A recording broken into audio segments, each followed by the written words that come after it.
Now let's take a look on problem 1 over here. Describe what do you see in this video. Let's take a look on this video.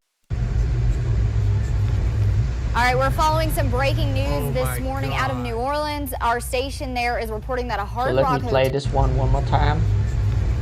All right, we're following some breaking news this morning. That is the collapse. That is a collapse. This is a hotel in New Orleans, and the collapse over here is happened just 4 years ago in 2019. And you can see that the collapse over here is happened during the construction. There's a lot of crane over here, so you see that is the collapse during the construction. So you can watch the whole video and add additional description to describe the video over here. Generally, that is the accident during construction of a hotel in New Orleans, and this one is have many crane are working on the construction. Next question is watch this video and answer the following question. What is the problem with the beam design? What is the problem with the column design? And what is the problem with the quantity of column to be built? So let's see the video. Well, next Tuesday marks 2 years since the deadly Hard Rock Hotel collapse, but new information is still coming out that could help hold people accountable. Last week, investigative reporter David Hammer got that exclusive video showing the moment the collapse began and the horrific aftermath. And now David's bringing us new details of a federal investigation that has not yet been released that says the collapse was, quote, waiting to happen. Before he you guys can watch the whole video over here. I will not play the whole video, but I can show you some highlight. So if you check the pack over here, you're gonna see that they will discuss about the reduction of the beam. Originally, they designed the beam for 20 inches.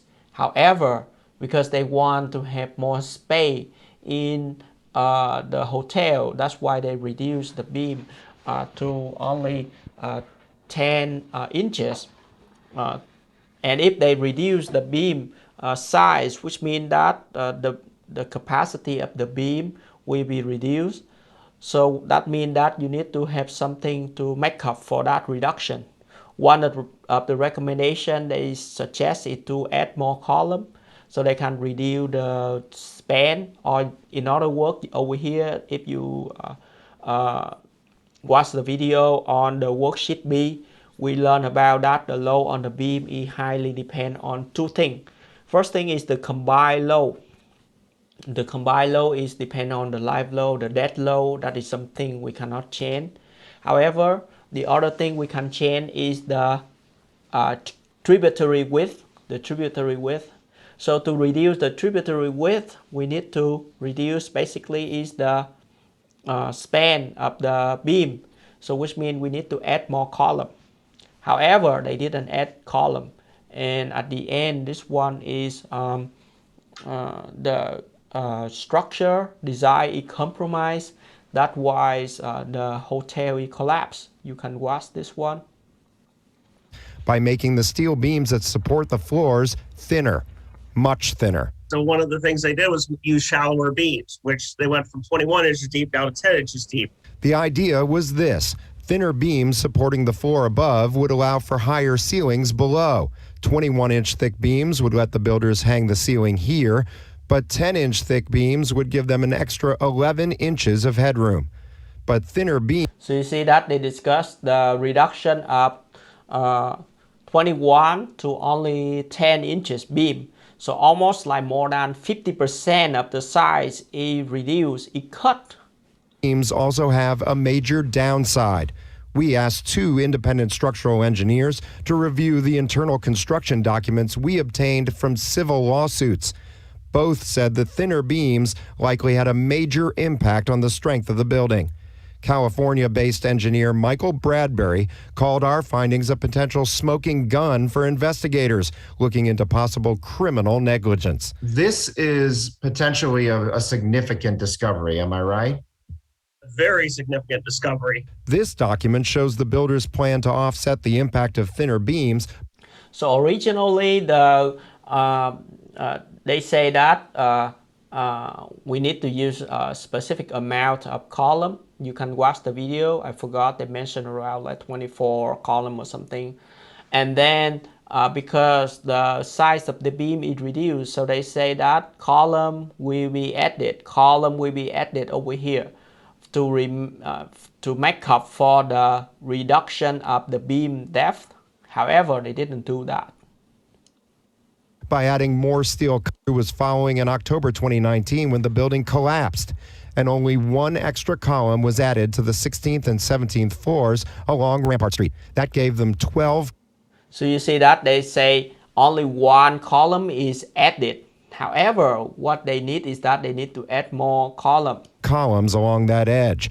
Bradbury said they would have needed at least 24 columns of that same size to. So they say that based on the calculation, they need to have at least 24 added column.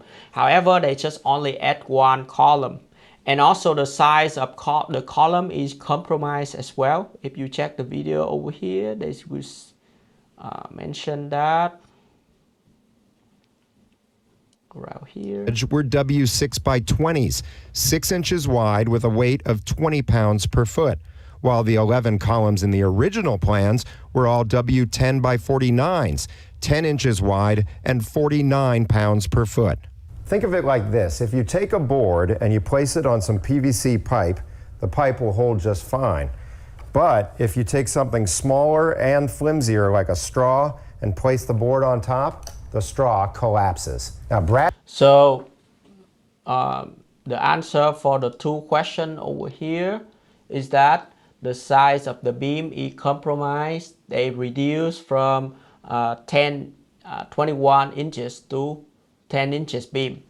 The second thing is that for the column over here, they change the design. You can check over here. The original column size is 10 by 49. However, they reduce the size to 6 by 20. And based on the reduction of the beam over here, they will need to have at least 24 column, additional 24 column to be added to the floor. However, they add only one column. They added only one column. Okay. Now let's check this video. So the video over here we discussed the problem they have with the beam and the column, and this video over here we explain a little bit more about the problem they have with the slab. So let's check this video. Killing 3 people, and since then, the 18-story building site has been cleared. But eyewitness investigator David Hammer kept looking into what could have caused the deadly disaster and found what one expert calls crucial engineering mistakes. Over the last year and a half, I've gathered tens of thousands of pages of documents from the Hard Rock Hotel construction project. So over here they discussed that not only they reduce the size of the beam, they reduce the size of the column, but they also reduce the size of the slab as well. So you check over here. Permitting office approved structural plans in 2018 that called for a thicker, stronger type of decking, 16-gauge deck. But the Hard Rock plans changed in February 2019 to a thinner kind of metal decking, 22-gauge deck. So originally they planned to have the 16-gauge deck. However, later on they changed to 22 gauge. You see over here, 22 gauge. This one is 16 gauge. So 16 and 22, which one is thicker? If you want to know that, you can check my reference over here. If you go to Canvas, Home, go to Reference, and check the formula over here. If you go all the way on the bottom, you're gonna see the table reference for the gauge. All right, for the 16 gauge, the thickness of that is 16 inches. And for the 22 gauge, that is 1/32 inches.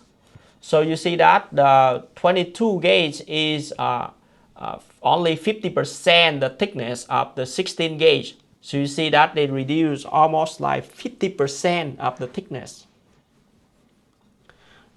Reduction of the size is not a problem. Actually, if you have the correct reduction, that can save the owner a lot of money. However, we need to make sure that that is the safe reduction. So the way to remember for viewers out there is the bigger the number, the thinner the deck. The thinner 22 gauge deck is also cheaper. The builders never informed the city about that major change, and then they made what Bradbury calls a major error. In the 22 gauge one, they failed to add more supports to it. That's why they got in trouble. Now, here's why adding more supports is so critical. Bradbury said it's like the engineer switched out a board for paper. If you place the board between supports this far apart, it holds with extra pressure. But if you put paper there, it collapses with pressure unless you add more supports. You can. All right, so you can watch the whole video, and then I want you to describe beyond the describe and answer that the two questions over here. Beyond the beam and column, what are other problem with the structural design? And one more thing is that which of the following internal load failure, shear, bending, compression, buckling, or torsion do you think play primarily contribute to the building collapse? If you watch the whole video, you're not going to see any discussion about the type of internal load failure. However, based on the figure over here, you can see that the collapse. You can see it in this graphic. The metal decking needs to hold heavy concrete. Then, when the concrete sets, the floor will need to hold heavy loads. A thicker, stronger metal deck will be able to hold up to those heavy loads with 26 feet between support beams. But a thinner deck will need those support beams to be closer together, no wider than 24 feet at the most, or a heavy. So you see that the figure over here is very good because it illustrates the collapse. So you see this one is sagged down because it's not enough load for the support. So the collapse of this one is more of the bending failure. This one is more of the bending failure for both the deck and also for the beam as well. So the correct answer over here is more of the bending failure. Next one is D. If you are the project manager of this project, what do you do to avoid this thing happen? For this one, before I share my opinion, I want you to pause the video and let's think about that to see if you can have any good idea. What can you do? Alright, so there are a couple of things that you can do to avoid this thing happen. First of all is that whenever you see some change in the design, for example, the change in the beam design, change in the column design, you need to make sure that you question the engineer, is this the safe design? You question the owner, is that the safe design? Did you check everything to make sure everything is safe? You need to question that. Second, if you watch the video over here, you will see that 2 days before the collapse, there's a worker. He realized that the shoring system in the building is bending a lot, and that is a warning sign of something wrong happened. So if you are the project manager, you need to have open communication. So make sure if anyone in the job site sees something wrong, they need to speak up. They need to share that. And when you hear there's something wrong, communicate the worker or people working in the project concerned about something wrong, you need to pause the project immediately. You need to pause the project, and then you need to escalate the problem to a higher position. And the other option you can do is that you need to hire a third party to investigate the site and make sure everything is clear before you resume the construction, before you bring the worker back to the site. So number one, ask question. If you see something not correct, keep asking question until everything is clear. Number two is that you need to stop the construction after you see a safety concern. You see something bending, some worker say they concerned about a collapse or something, you need to question. You need to make action to stop the construction. Third one is that you need to hire a third party to investigate the site and make sure everything is clear before you resume the construction. For example, the video that I mentioned is this one. If you see the video over here. If you're going to go to the range, David Hammer has been speaking with construction workers who were on the job at the Hard Rock, and he joins us now with some new information in the studio. David? That's right, Ton. We and our partners at the Times-Picayune New Orleans Advocate have spoken to more than a half dozen crane operators, iron workers, and others who were on this Hard Rock Hotel project. And one theme is consistent from all of them. They all express concerns about the building's design and the lack of structural support. Prime contractor Citadel Builders used thin metal decking for the top floors and poured heavy concrete on them. While the concrete was curing, they used temporary metal support jacks on the floor below.